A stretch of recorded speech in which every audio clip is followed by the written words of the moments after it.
भी हम मौजूद हैं प्राचीन भाई बहन के मंदिर में। सामने ही आप यहाँ पर दर्शन कर रहे हैं, यमराज जी और यमुना जी के बहुत ही भव्य दर्शन हैं। धर्मराज जी का ये दरबार है। यहाँ की सेवायत जी से जानते हैं इस मंदिर की संपूर्ण महिमा के बारे में, क्योंकि ये विश्व का एकमात्र ऐसा मंदिर है जहां पर भाई और बहन के दर्शन होते हैं।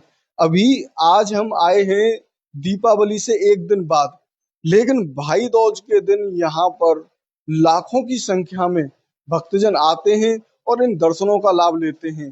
कब भाई दूज का त्योहार मनाया जाएगा, कब यम द्वितीया का स्नान होगा, सेवायत जी से जानते आज तो अभी आपको पता होगा कि लेटेस्ट 23 तारीख को भाई दूज का पर्व मनाया जाएगा।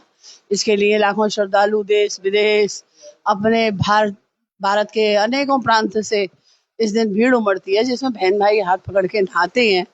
महात्म यही है कि प्राचीन काल में जब कृष्ण की पटरानी थी तो वो अपने भाई को बुलाती थी।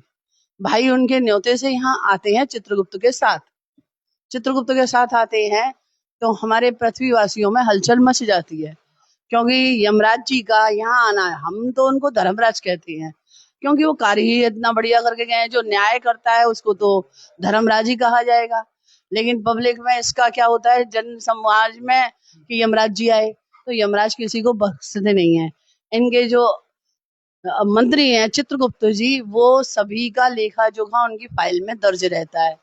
तो ये सब जो सिद्धांत है उसमें जब ये जाते हैं सभी मरकर, तो ये है कि जो जैसा कर्म करता है वैसा फल प्राप्त करता है। जो आपने करनी भरनी में देखा वो ये होता है। अब यहाँ पे ये होता है कि समय निकाल कर ये कार्तिक महीने में जब वो अपने मंत्री के साथ यहाँ आए और मंत्री ने भी कहा कि अपनी बहन की खबर लेनी चाहिए, तो यहाँ पे जब आए हैं तो उनका आतिथ्य उन्होंने जोर शोर से किया, तो वो अपनी बहन से प्रसन्न हुए हैं।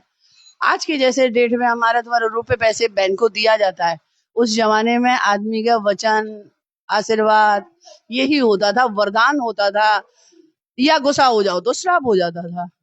तो वो उन्हें वरदान देने के लिए बोला है कि आप मुझसे वरदान लीजिए।